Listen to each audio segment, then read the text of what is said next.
Let's just try something silly. Now this is going to be your turn to roll with it. Today we're talking about The Mummy. This is a film that Carly and I have grown to love. We've grown up with it actually, and we've watched it hundreds of times. And I know it's just very popular with our audience, with the costumes, the music, the acting, the cast. There's so much to talk about. Carly, let's get started. Wait, I didn't know that was happening. That was good though. But do you want to know what I was going to say? Sure, go. Okay. Hey, Kayla, honk if you'd rather be watching the 1999 cinematic masterpiece, The Mummy, starring Brendan Fraser and Rachel Weisz. Are you being serious right now? You know the bumper sticker. Honk. I know, but the bumper sticker doesn't make sense. But Is there a bumper sticker? oh my gosh, you don't know this? Okay, Kayla. So a few years ago, I was driving and in front of me, there was a bumper sticker. And in bold, it said the mummy, like that. My eyes just went to the words the mummy in quotes. And then we got a little closer and it says, honk if you'd rather be watching the 1999 cinematic masterpiece, The Mummy, starring Brendan Fraser and Rachel Weisz. And that is a bumper sticker that people have all over the place. And then during Brendan Fraser's red carpet campaigning for the Oscars, leading up to the Oscars, people would like hand him the bumper sticker, and there's a picture of him holding it. Oh, I Have didn't. you not seen this bumper sticker? It's amazing. I've never seen it out in the wild, but that sounds cool. Can I? What's so what's so cool is that this movie from 1999 was a blockbuster in theaters hit, but now I almost think of it as like a cult classic. Like there's just some people, you and I included, who are very nostalgic about it, who watch it, at least once a year, if not more. And I don't know if it's our age group, our generation, but it's classic. Well, yeah. I mean, it came out when we were like 8 or 9 or 12 or whatever. Like, and it was so. It's like really scary, actually. But it was kind of still targeted towards like family friendly, I think. Mhm. Yeah. So you and I probably were too young to see it in theaters. I remember watching this one on VHS, but I think we may have seen the sequel in theaters. And our mother, she finds this too scary to watch. But she let us watch it. Of course. Another thing before we start talking about the details of the movie, the scenes, the costumes, the iconic quotes, it's a 7.1 on IMDb. I thought it would be higher. And then Rotten Tomatoes, which I don't really refer to very much, 62% for critic reviews and 75% for audience. And this is where I think it is. I think that there's maybe an age group, our millennial age group, that really loves this movie. Well, yeah, and also I think that the people that review movies, this is not their like type of film. I feel like the majority of people that like movies like this are not going to go and review movies. Yeah. I feel like people who like Ever After and people who like um, some of the movies we've covered in the past are on board with us. So this movie, it stars, as we said, Brendan Fraser as Rick O'Connell. And I was thinking this last time I watched it, Rick, that's to me feels very Casablanca. Maybe the name came from that. And Rachel Weisz as Evelyn or Evie Carnahan. So Brendan Fraser, he had already been in George of the Jungle in 1997 and just phenomenal in that role. I think that's another one we grew up watching on VHS. And then Rachel Weisz, she was in theater a bit more, I think, before this and some period dramas as well. But then this really shot her to fame, and she took home a Best Supporting Actress Oscar in 2006. Um, she's married to Daniel Craig in real life. Did you know that? And yeah, She's beautiful. And she's so especially in beautiful. this film, I remember even when I was little, I was like, she's so pretty. Like, I want to be like her. And that's the thing I read where she hadn't seen a lot of roles offered to her that were like this, a strong female, a smart female, So she's a librarian, as she famously declares herself. And she's very intelligent, more so than many of the men in the movie. But then she can also fight a bit and stick up for herself. Well, yeah, because she's actually a reincarnated Egyptian princess who knows how to sword fight. As we find out in the sequel. Yeah, we'll have to talk about the sequel in a little bit. Um, yeah, she's so beautiful. And I love this movie, her style. So it it starts out, we get a clip from, we get a flashback, right? But then it jumps, and we'll talk about that in a minute. Then it jumps to 1926. And her fashion in this is very Edwardian, which is, it's actually a little too late for that fashion time period, but I wouldn't want to see her in any other outfits than what she wears. The khaki, the whites, she looks like an explorer. Um, and then the only thing is, Kayla, her eyebrows are pretty thin. They are, but she pulls it off actually, and I don't hate it, honestly. No, no, it's just a bit of that 90s Yeah. vibe coming through, like Brandy and the 97 Cinderella. And then and then what did you think about, and then Brendan Fraser looks amazing in his getup. So he's got khaki pants, white button down. He's often wearing his gun holster vest. I mean, he looks amazing, but then he kind of has the little boy band haircut going on from the 90s. I feel like Caleb, Brendan Fraser was one of your crushes growing up. Oh yeah, he was definitely one of my first Hollywood crushes. George of the Jungle, and then this. I think this one in particular, he's so handsome in this one. Mm-hmm. And it's nice to see him kind of more buff because in George of the Jungle, I heard that they made him like starve himself to get to be only muscle, and he could barely like function. He said it's That's kind of sad. horrible. Uh, No, this one he looks fit and but healthy and comfortable and in his own skin yeah, and just very dashing. He's just the perfect hero. He's got a humor. I mean, this effortless humor that he has, it's so perfect for this movie, and the chemistry between the two leads. they have And such chemistry. Like I wish that they were actually a couple.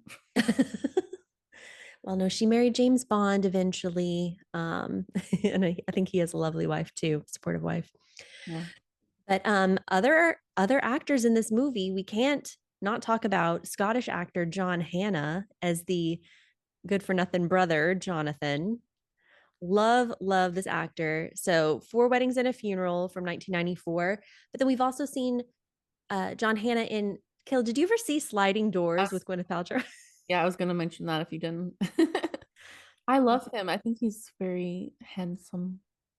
I love his voice, his accent. He's just, and just another, just comedian that's just makes the show, makes this movie what it is. Then we have Arnold Vosloo as Imhotep. Oh yeah. Now, yeah. Okay. Are you, is this your Yeah, Swoon-Worthy? I remember thinking he was handsome too. I mean, fully skinned up. He's handsome, obviously. Oh, I was like confused what you meant. But he also has like a Billy Zane vibe to He him. does have a Billy Zane vibe. I'm with you, which Stephanie in our Moulin Rouge podcast said it, we keep coming back to Billy Zane. And why wouldn't we? But Arnold Vosloo, South African of Dutch and German descent, I believe. So just briefly mentioning here, they didn't get a lot of Egyptian actors, which they very well could have. Um, they're I amazing Egyptian actors. Omar Sharif is one of my favorites of all time, and then Rami Malek now is so popular.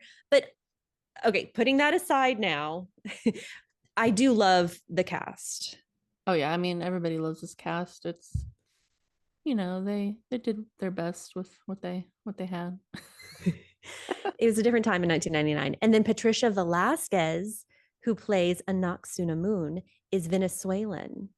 She is beautiful. Oh my gosh. And Oded Fair plays the Magi warrior man.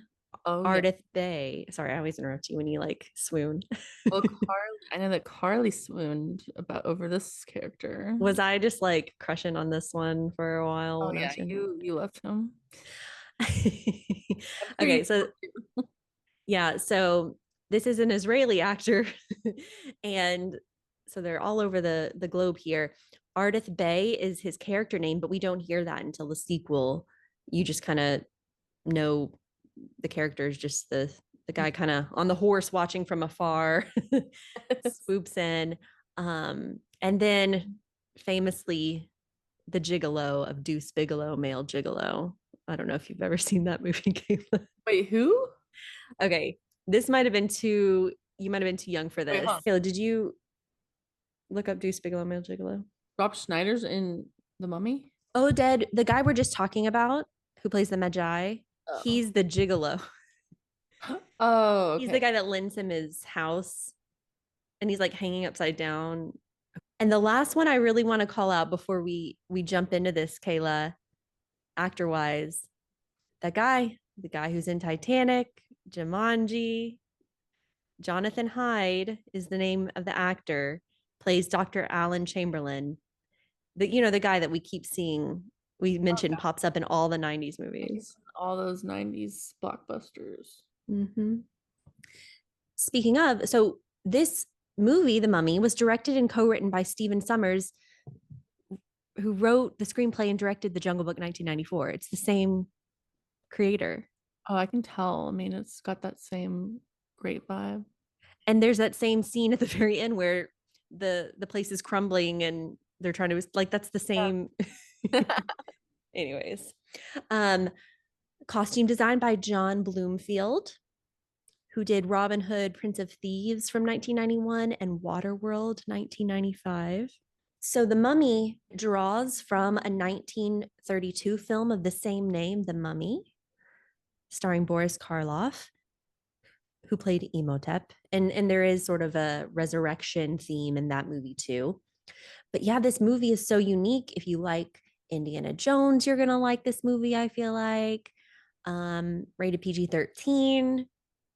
It was the 25th anniversary recently, and Kayla and I missed it in theaters. We just blinked and it was in theaters and out of theaters too fast. But I think at some point we have to see this one in theaters. It was our go-to movie on road trips in the car with our brother because it was kind of one that the three of us would all agree on. And that's basically our introduction to this movie. And now, Kayla, I want to talk about some of the scenes. Yeah. Okay, so we start the movie out with a flashback scene in ancient Egypt, and it's the city of Thebes and Pharaoh Seti the First. Imhotep is the Pharaoh's high priest, keeper of the dead, and he's having a fling with the Pharaoh's mistress, Anck. His mistress? I thought they were married. No, I thought so too. And the last time I watched it, I remember seeing it said Pharaoh's mistress. Oh. And only he was allowed to touch her, and they had this special paint on her arm so that if it got smudged, he would know. And sure enough, Sure enough, they they couldn't resist each other, Imhotep and Anck. And I feel like they do have this really like true love. And so I do kind of feel bad for them at the same time. yeah, even though in the sequel, she's like, I'm not gonna save you, I'm gonna save I myself. know, I know.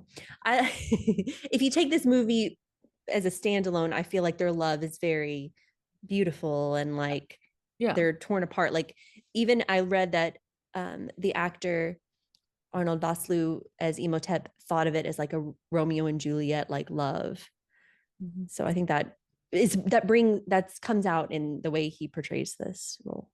Can we talk for a minute about the name Moon and just how breathtaking it is and how like why are our names so basic? Like why do we have such silly names? Like my name's Kayla, but I could be named Moon. Like what? I I agree. It is a beautiful name. I love hearing it said a bajillion times in the movie. I'm with you, Kayla. Gorgeous. But I think your name's pretty. The body paint apparently took 4 hours to apply to Patricia Velasquez's body. And she's mostly nude, like she's wearing like a loincloth, but she can pull it off. And then the smudge, as you mentioned, but they're being torn apart. And he's like, I will resurrect you. And then she kills herself very dramatically. Yeah. And then he gets mummified. I mean, this whole intro story is so captivating. I feel like every time I watch it, I'm just like, I'm watching the whole thing. And we get to see it again in the sequel. So then then we get this city of the dead mentioned, Hamunaptra, ancient burial place for the sons of Egypt and the wealthy. We see Imhotep's priests mummified alive, and Imhotep gets the worst ancient curse of all, the home dye. They cut off his tongue, they mummify him alive, and pour scarabs on his body. Totally crazy. And the Magi, the descendants of Pharaoh's bodyguards, are saying they have to protect this mummy, allow him never to be released for over 3,000 years. Now, the Magi were a real tribe. Those are real people who lived in the East Desert, ranging from Egypt to the Red Sea. They were semi-nomadic people, warriors, elite fighters. So there's some basis for this. Imhotep is also someone from ancient Egypt, but he was an architect. He wasn't this high priest. But so there's definitely fiction here, but they drew from a few historic elements. Mm-hmm. And then we see the same place, but 1923. And we get our first taste of our hero, Brendan Fraser. And he's in the French Foreign Legion. And his counterpart, Benny, what a twerp that character is. What are you talking about? He's awesome. I love him. He's like my favorite character in the movie. Benny. Yeah, I think he's a comedic relief. No, he is, but he's a twerp. No, I'm kidding. I don't like him. Okay. Kevin J. O'Connor, but plays the part beautifully. I mean, the only thing I've ever seen this actor in also was I rewatched There Will Be Blood recently, and he had a small part in that. Oh. Yeah. But anyways, so they're in the French Foreign Legion, and he's a second officer in command, Rick is, and yeah, they kind of get spooked. The sand kind of is flying all over the place, and it's like this city is really cursed. Yeah. Mm-hmm. Then 3 years later, another time jump in Cairo. Oh, so maybe that's 1926 now.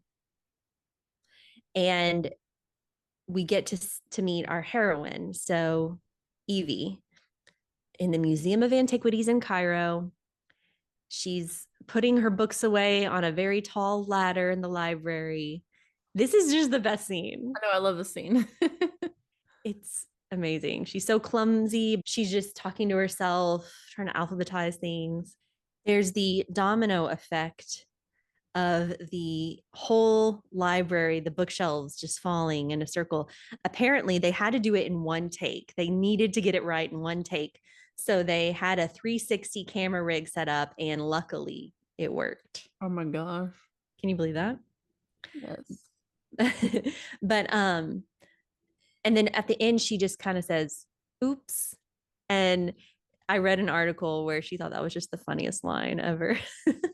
Oops. Oops. I love when she kind of explains herself to the museum curator guy. She's just like, well, I can read and write ancient Egyptian, decipher hieroglyphics, properly code and catalog the library. And then he's like, no, we're getting a little bit of our background story here. No, I hired you because I keep you here because your parents were our best patrons. So you kind of get a little bit of a family life situation. And later we learned that her father was an explorer and her mother was an Egyptian woman. Oh. Fell in love. Okay. Yeah. That's where we get the reincarnated Egyptian princess. Yeah, her mom was apparently Egyptian. Okay. And then we meet her brother Jonathan in the in the museum. He's totally disrespecting the dead by being in a coffin, sarcophagus, and that's a jump scare. That's like our first one of our first jump scares. There's many throughout the movie. I love it. This movie feels like the Universal ride. It's like it just takes you on this journey, and then it's exciting and scary. Yeah. Yeah. So Universal Studios had the Mummy ride, Revenge of the Mummy, I think it was called. They even had the little scarab beetle sounds, and then you like go backwards. Yeah, we did that once. And then also the Indiana Jones ride is still my favorite Yeah, I mean, there's ride those at two are Disney. similar though. I remember, I feel like they used a lot of the same, machinery and the Hmm. like the car kind of felt similar. Yeah. Yeah. I don't even know if the Universal ride is still open, but of course, Indiana Jones at Disneyland in Anaheim is, of course, still open. And another thing, so the brother sister vibes are so comical, so great. I was recently watching the Jungle Cruise movie, which I actually thoroughly enjoyed. I feel like they kind of drew from the Mummy. They wanted to have like the brother sister vibes, the Emily Blunt, and I don't know. And then Dwayne the Rock Yeah, Johnson's I got some was Brendan gonna say. Fraser. That's what you're gonna say, right? Yeah. Well, because he was in he was in the Scorpion King and Yeah. So Dwayne the Rock Johnson was just known as The Rock at the time. This was his first movie role playing the Scorpion King was it in the really? yeah, it was his first movie role where he wasn't just being himself like the WWE fighter. Okay. And yeah, and then he got his own movie, The Scorpion King, which is kind of like treated as like the third movie in the Mummy franchise. Um, yeah. And now biggest actor out there. And I really liked the Jungle Cruise Disney movie recently. Like they did a pretty good job. Anyways, yeah. Um oh, the curator guy from that we were talking about, Dr. Terrence Bay is his name, who is um, you know, scolding Evie for wrecking the library. He was in Mr. Deeds. Oh You know yeah, him? I remember that. Yeah, I was like, who? I know I've seen this face before. Eric Avari is the name. Oh, okay. So now Jonathan has this puzzle box, as they sometimes call it, that opens up, and there's the map inside. We later learn it's a key. And they show the map to the curator guy, Dr. Terrence Bay, and he burns the map. And later we realize he did that on purpose. Yeah, because he's part of the secret society that keeps Imhotep from coming back. Mm-hmm. And they never call it out, but it just becomes, if you've seen it enough, you realize he's doing it on purpose. Well, at that time they don't call it out, but then he later tells everybody why he did. Mm. Oh, he does? Okay. Yeah, he tells us that he's part of that secret society I with the see. your Magi. Magi. Oh, the little kitty. Kayla's got her cat. It kind of reminds me of the one that scares away Imhotep Oh, eventually. that part of it where he's like, keep, I gotta keep. And then they go to the Cairo prison because they don't have the map anymore. It was burned. So they want to get to the Hamunaptra. And we see Brendan Fraser behind bars, crazy, scraggly hair. He looks a little rough, but he kisses Evie. I think that you could tell she's kind of flustered, like she's kind of into him, like she's like he's dangerous and exciting to her. Yeah, and in prison and almost gets hanged, but she saves him. That's kind of another really cool thing. She saves his life. And then when he meets her, they go to the port of Giza to meet up and go on their journey, and he's all cleaned up. This is Brendan Fraser looking damn fine. Oh yeah. And she's like really like not subtle about her, yeah, swooning. Kayla. Um, I also like when she saves him from being hanged. I feel like she kind of has this like really self-satisfied smile. It like it stays Yeah. on her face for like a few seconds. And then they go on the barge going down the Nile. Jonathan's gambling with some Americans. And I love the Americans in this. Like they're so funny. They're just kind of a stereotype, Stereotypical, yeah. but fun. That's when we get the Jonathan Hyde actor from Titanic and Jumanji showing up there. He's the Egyptologist leading them.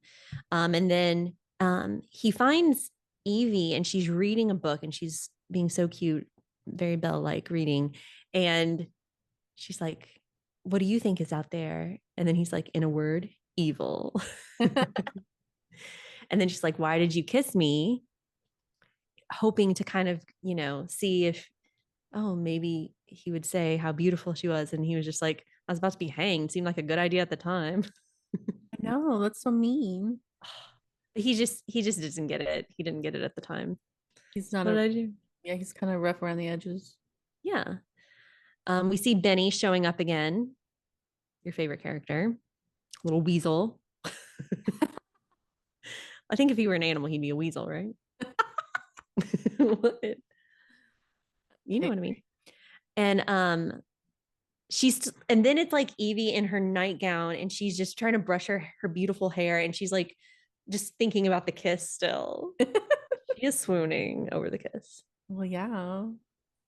It's probably her first kiss. Like she seems kind of like the type to have been very conservative, Well, also introvert.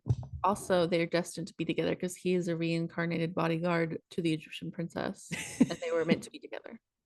Fair. So I think they're just attracted to each other, and they don't know why. Okay, so you very strongly believe in all the sequel Well, lore it's official.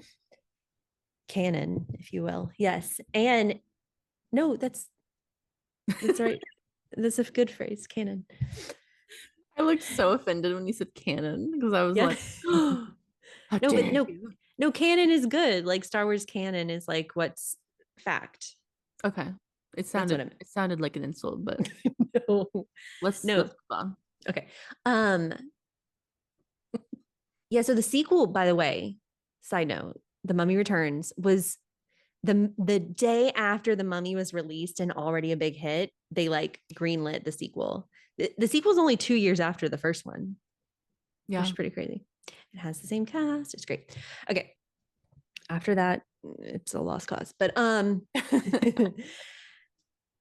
and then the Magi try to stop them on the barge, but it doesn't work. That whole scene's pretty funny. She's like, oh yeah, he's like loading his gun and he's being shot at, and Evie just kind of moves his head, jerks his head so he doesn't get shot. So that's like a second time she saved his life. I love it. Um, there's a oh, can you swim? Yes, if the occasion calls for it. Trust me, it calls for it. He throws her in. The banter, it's almost like classic movie humor, like banter, comedy. They have amazing chemistry. They do. They do. Oh, it shows the Americans like shooting, and it's a really funny moment. What do you think, Kayla, about Evie's new wardrobe once her old wardrobe gets lost in the fire? Oh, I think she looks so beautiful in the black, what are they called? I don't know. I would just say it's not exactly like a hijab. I think she borrows the black sheer veil and outfit from the Bedouin women, or she must buy it from them. Um, but yeah, she's just wow, beautiful. Very beautiful. It suits her. It suits her, and it's fun to see her from the white and khaki go to the black. And it's kind of like, okay, she's ditched the librarian version of herself, and now she's the explorer, Evelyn. They go through the desert. There's like the reverse mirage, and then the race to the city of the dead, horses versus camels. Who wins? The camels. Well, yeah, they're built for it. There they go. And there's one. Then they're still kind of competing with the American group.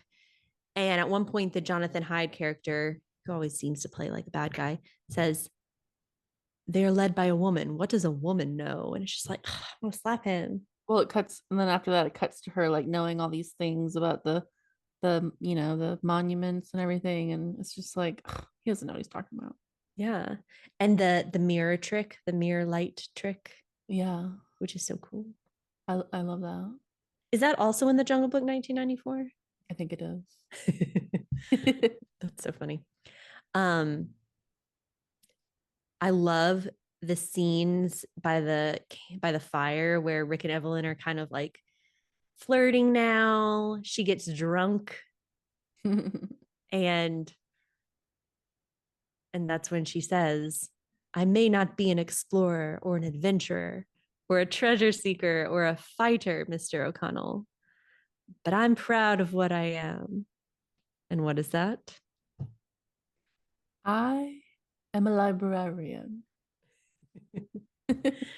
That's just, I think that's my favorite quote is Yeah, the, I love I am a librarian. that. And then she tries to kiss him, but he's a very gentleman like man and doesn't take advantage of her in her drunken state. Hmm. We're getting to the part though where Imhotep is released. The mummy is I love that released. dramatic pause. He just had like pause, but we're getting to the part. Well, I mean, it's all fun and games. They're being explorers, and then it gets spooky again because, like, the wind is all. How spooky is it when they're all down there through going through the caves and like the bugs and like it's so spooky. And then the mummy comes to life and he's just kind of creeping through the corners and Mm-hmm. into them and oh my gosh, like it's scary. And the part where they're showing the wet, juicy mummy, as they call it, and his mouth is open, and there's like that scream Yeah, that in part's the. scary. But it's such a good scary. It's like a thrill ride. It's Yeah, it feels like a ride. like you said. But I'd say my worst fear in this movie is those flesh-eating bugs that dig through your skin. Like that is so scary. It's Are disgusting. those a real thing? Well, scarabs, I believe they're trying to be scarabs. We have to Google what they really I were. guess that they did put them in there maybe to like oh yeah, because so their whole thing was preserving bodies. But if they didn't, they wanted to like, they wanted things to devour a corpse because it was like a curse, then yeah, they probably would put those. Does that make sense? Because the people they really cared about, the pharaohs, they would preserve them very well so that in the afterlife they would be whole. Yeah. I'm just wondering if this was like a myth because I don't think they actually I think once someone was mummified, they were dead. They didn't mummify people alive, I don't think, in real life.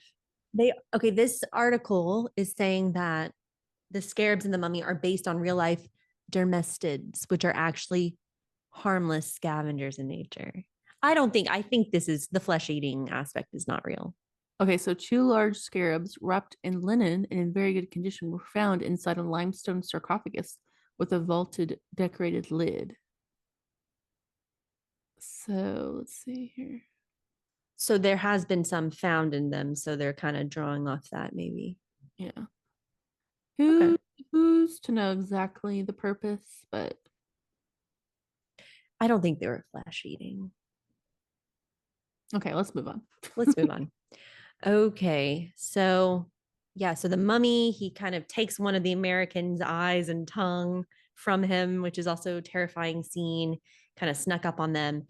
The mummy is about to get Benny, and then he pulls out his necklaces, goes through all the different religions and all the different languages. Such a funny scene. And he lands on Hebrew, and Imhotep is like, the language of the slaves, I can use you. And then he immediately calls him like my prince. And it's like, okay, he's the henchman. So funny. And then we get some more chase scenes, but then the plagues start happening. They're back in Cairo. And I read because it says on the thing, Fort Bryden, Cairo. Do you remember in the Jungle Book 1994, Kitty Bryden was the name of? Okay. Oh, that's cool though. It was a callback Oh, to okay. his movie. Okay. Um, and at a certain point, Imhotep tries to kiss Evie in bed and Well, like when he first says, sees her, he's like, "A knocks on the moon?" Because he's like, "Is that you?" He's just yeah, confused. he's a bit That's all he confused. thinks about, and it's sad that he. See, it is sad. He is a a long love lover, long lasting lover. Yeah. No, nope. Okay. Anyway, He is when he loves for eternity. it stands the test of time. It's just sad because she doesn't. Yeah. Okay. Um. That is totally staying in. That is hilarious. Long lasting lover. Maybe we don't know. Put it in. Oh, Okay. maybe we don't know that he was. Okay. There's the part where Rick is like packing Evie's things in a suitcase, and that's just funny if you watch them. He's like putting a typewriter in her suitcase, and she slams the suitcase on his fingers. They're just so cute together. They are. And then she's like, "That's all I am to you, a contract." But then the plagues start happening, and he's like already back at her side. Another creepy scene happens where the one of the plagues, so everyone's like turned to zombies. And they're chanting in the streets, Imhotep, and like that whole scene is pretty creepy. Yeah, it's like he turns them into his little minions, mindless minions or something. Mm-hmm. And then it's funny when Jonathan like it's like Imhotep. I love that part. It's so funny. I feel like I remember you, me, and CJ, our brother, like just laughing Oh, I'm sure. hysterically at that part. I like how they use the cat to scare him. I mean, that's just Egyptian lore. It's not real. No, it is You, real. they feared them. I thought they just revered them. They worship them. They weren't like scared of them. You don't know. Okay, we don't know. Oh, one more thing back to the plague stuff. So you know how like they spit out their what they were drinking because it's supposed to taste like blood, like the water was turned to blood. But they were taking a shot at that time. So I'm like, did the alcohol turn to blood? Like, No, it's water. but they were taking a shot of water. They were like, "Oh, I'm at the bar, I'm drinking a shot." And they spit it Oh, out. maybe That was that's like all a they had. But I think it yeah, was like a goof. it just looked like water with like a little dye in it. It didn't look like blood to me. No, no. But I'm just saying, like, you wouldn't be taking a shot of water. Yeah, I mean, I do. Okay. I I like vodka. I don't know if we're gonna put that in. Okay. Oh, but eventually Evie does kiss Emotep because she's trying to save them from the sandstorm, and she kisses him. At least he's got all of his skin now and he looks Yeah, dashing she does. enough. She looks so disgusted. It's so funny the whole time. Mm-hmm. Like, But this is again Evelyn saving Rick for like the fifth time, I think. I don't know. a good point. And she's with Benny and she's like, nasty little fellows such as yourself always get their comeuppance. And he like looks frightened. And I love the way she says comeuppance. The way she talks, her accent is just so cute. I know. Then we got the rest of the movie where it's just going to be Imhotep trying to resurrect his long lost love, Anck and Namun, and they're all fighting. There's the undead zombie like warrior people, which I feel like that just comes up in every action adventure movie, like an undead, unkillable zombie minion. It's in Pirates of the Caribbean, right? Um, there's this TV show Merlin that has the undead knights. Even Star Wars plays with zombie stormtroopers. So I don't know. It's just like a trope, I would say. Mm-hmm. And they can't kill them. Eventually, Jonathan gets the Book of Amun Ra, reads the inscriptions, and can control the soldiers. And he commands them to kill Anck and Namun. So poor Imhotep is almost there. He almost gets his love back if you're rooting for Imhotep. And which I would if he didn't try to kill everyone else in the meantime. And then she's dead again, taken back into the underworld. I know it's sad. And It's even sadder when you realize what happens in the sequel. I know. He's the he's the steadfast lover. The long, what'd you say? Long lasting lover. Oh boy. Um, Evie gets to shout out the final incantation from the book as she's about to kill Rick, as Imhotep is about to kill Rick. Ooh. Whoa. Do you want to say what she says? Do you know? I don't know that. It's Egyptian. Oh. You know? Well, I don't know, but I'm gonna sound like a Oh, say dork when it. I I want you to say it. okay. Well, first off, Jonathan says, he's like telling the soldier guys to kill Anaxumu. He's like, Fukushka, Anaxumu. Oh, okay. Yeah, sounded like a dork. But then Evie says, Kadishma, Kadishma, Paradus, Paradus. You don't remember Oh, I do now. Thank you. I that? needed to hear it again. You just wanted me to say it and sound like a nerd. No, I loved it. It's beautiful. Like all the is it this true ancient Egyptian like the Namun? So I don't think I think it's phonetically what ancient Egyptian could sound like, but it's not a live language. Yeah, yeah. And we have the hieroglyphics. Also, the books of the dead and the Book of Amun Ra, they wouldn't be like a book. Yeah. They would be a papyrus scroll, yes, or written on the wall. So it's just, they take their liberties, makes for an amazing movie. It does. And Imhotep dies, and his soul is taken away by the ghost people on chariots. He becomes mortal, so Rick can stab him. Then he gets dragged down to the underworld. And I think Evie says death is only the beginning. So, final question, Kayla. Do we feel sorry for Imhotep? Yes, I mean, I feel for the guy. He's just doing what mummies do, they try to come out of the ground, out of the sarcophagus, and they try to get with their mummy women. So he's just being a mummy. There we go. Just being a mummy. Good saying.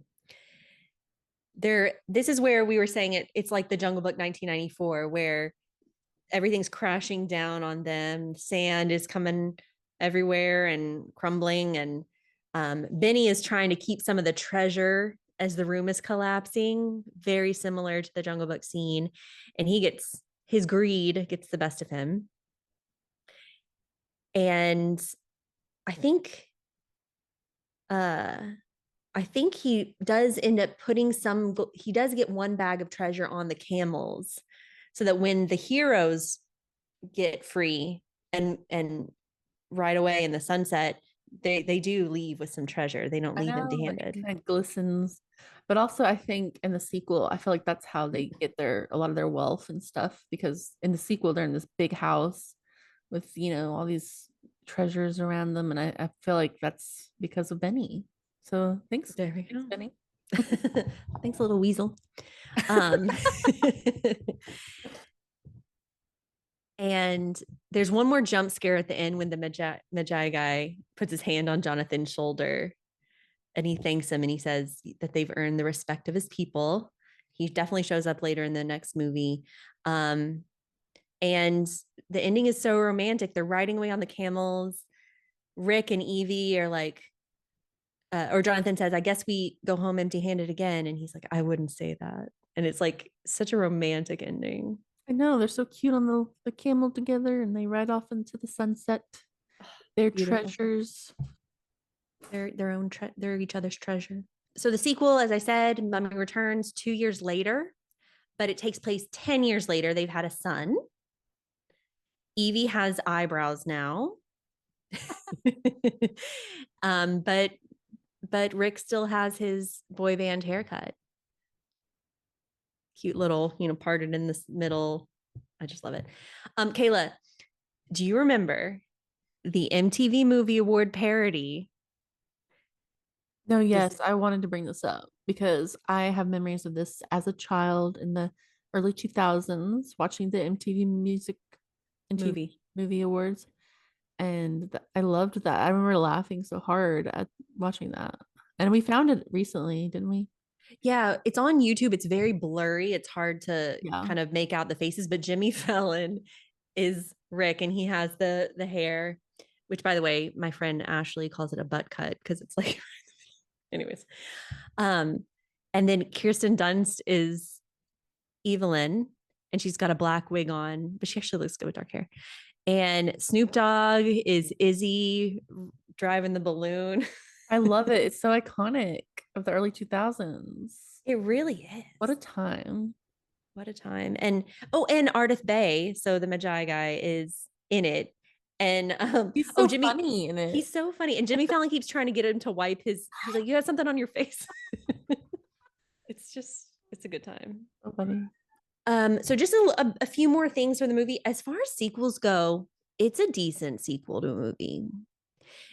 They do a lot of callbacks to the original film, but then they add to the background story. So as you said, Evelyn is the Pharaoh's daughter, reincarnated. Rick, we learn who he has a tattoo on his arm that, he was the protector of Evelyn, even though he does not have a tattoo in the first movie, but that's okay. And the little boy is kind of a little shit. He like puts the bracelet on his arm. No, but he's a smart Yeah. kid. No, he's He's great. really cute. No, he's cute. But my husband and I joke because kids in movies, they always like cause trouble. Anyways, they just don't stay still. So Patricia Velasquez gets to play Anck Namun again. And did you know that Rachel Weisz and Patricia Velasquez trained for 5 months for their fight scene as ancient That is Egyptians? so cool. I mean, it's a really cool scene. It is. And they did the fight without any stunt women. No, that's so cool. I love it. It's a really good scene and they're beautiful women fighting in it and good on them. I love it. I think what do you have any other call outs for the sequel that you want to mention, I love the bird Horace? Horace because I thought he was in the first one, but then I watched it again and he's not. I'm just confused, I guess. Okay, artist's bird. Um, what else? They're the little pygmy mummy, um, the little pygmy monkey things that are just Yeah, so the ridiculous. sequel actually reminds me more of Indiana Jones. Yeah. I don't know. I just think it's a pretty decent sequel. And even at the end, they're trying to but Kayla, spoiler alert, Evie gets stabbed by the Anoxuna Moon girl. I know. And No, you think she's dying. I mean she does die, but they bring her back to life. Yeah. My friend Ashley, who I mentioned earlier, we used to always laugh because Brendan Fraser is crying over Evie's body. I'm getting the character and the actor names mixed up. Rick is crying over Evie's body, and he's like, come back," and he just kind of is like poking at her face. We used to make fun of that. And then the son and Jonathan are reading from the book of Amun Ra or the book of the dead. I'm sorry, to revive Evelyn, and the little boy is like, "It's a stork, it's a crane," and then Jonathan's like, uh, a metaphus, so he remembers it from the first one. It's just I love all the tie-ins to the first one. Very well done. I agree. But then so the Scorpion movie comes after this. Then they made a third movie. They replaced Rachel Weisz with another actress, which you can't do. I honestly don't even remember this movie. I think I've seen it, but I don't remember it. I've seen You it once. can't replace an actor. Like kill her off and get a new wife. No, that wouldn't work It either. was But a cash grab, and you can't really you can't fake that kind of chemistry. no, it was Maria Bello is the actress name. It was just bad. And then they revived The Mummy with like Tom Cruise. I did not see any of those. Tomb of the Dragon Emperor, 2008. It's just, I don't know. I looked it up. So apparently Rachel Weisz said that, or she had a baby, so she didn't want to travel and make the third one. She had also garnered an Oscar award after this. So Yeah, I I mean, don't know. it served those movies served her its purpose in her career, and I'm sure she really appreciates the roles, and they were great. But she wanted to do more serious roles, more challenging roles. Yeah, More power to her. I think so. I think the first two movies are timeless and great. And I mean, especially the first one, I think Kayla, you and I must have seen this movie countless times, 100 times. I don't know. I mean, I have to watch it at least once a year. It's one of those that I watch once a year at least. For sure. Anything else we want to talk about from the movie? I think we covered it. The music was good. This The do, music. do, do, do, The do, music.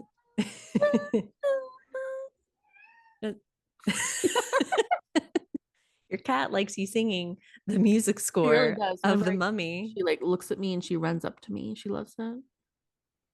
It's my voice. It she loves my voice. What can I say? What can you say? But yeah, the mummy was music was composed by Jerry Goldsmith, and it is excellent. But I don't think he did the one in the sequel. I think someone else did it in the sequel. But okay, so the mummy, I would rather be watching the mummy. 1999 cinematic masterpiece starring Brendan Fraser and Rachel Weisz. That's the best bumper sticker alive, I will just say. I want one. Definitely. We'll have to add those to our future shop that we have. Ooh, yeah, we could buy a bunch Worthy on shop. Etsy Yeah. and resell them. They're on Etsy. Uh-oh. We'll have our own branded versions. Okay, let's do it. Thank you all for taking this journey with us, revisiting The Mummy, the cinematic masterpiece from 1999. Hope that you enjoyed our insights and opinions on the movie and the acting and the scenes and the costumes. Maybe we've even inspired you to rewatch. Lately, we've gotten some great feedback saying that the podcast has inspired people to rewatch some of the classics like Moulin Rouge. So that's always fun to hear. Let us know. On Instagram, we're at Swoon-Worthy Podcast. And you can listen to us, share this podcast with all of your friends and family. We would love to grow our community of period drama and nostalgic film enthusiasts. So like and subscribe and share. And if you haven't already, we would love for you to leave us a 5-star review. It really helps us and encourages us. And you can leave that on any of the platforms that you're listening to our podcast on. Catch you all next time. Wait, is there something they said in the movie we could say I like know, right? Um, ah. bye. And remember, death is only the beginning. Oh my God, that was dark. You're gonna scare everybody. Just kidding. Bye, guys. See Bye. you next time.